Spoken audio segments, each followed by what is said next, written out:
डिसेंबरच्या संध्याकाळच्या फंक्शनला जे महत्त्वाचं फंक्शन आहे त्या फंक्शनला येत आहेत. ताजी तयारी खूप मोठ्या प्रमाणात सुरू असा.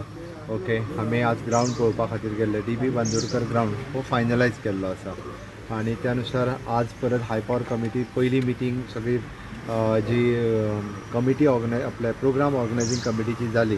ताज्या उपरांत गव्हर्मेंट लेवलाचेर मिटींग आहे ती आज सांजची 5-5:30 आसा. सगळे administrative head, all the head of the department ह्या सगळ्यांची मिटींग जातली आणि ताज्या उपरांत पयली आपले राष्ट्रपती आझाद मैदानाचेर वयतले. आझाद मैदानाचेर सोलर ट्रिब्यूट दितले आणि ताज्या उपरांत थंयच्यान ते DB बांदोडकर ग्राउंडाचेर वयतले.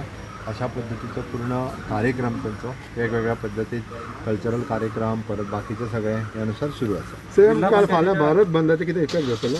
भारत बंदचा काय इफेक्ट जाता? सर, जिल्हा पंचायतीच्या निवडणुकांमध्ये भाजपची कामगिरी कशी असेल काय?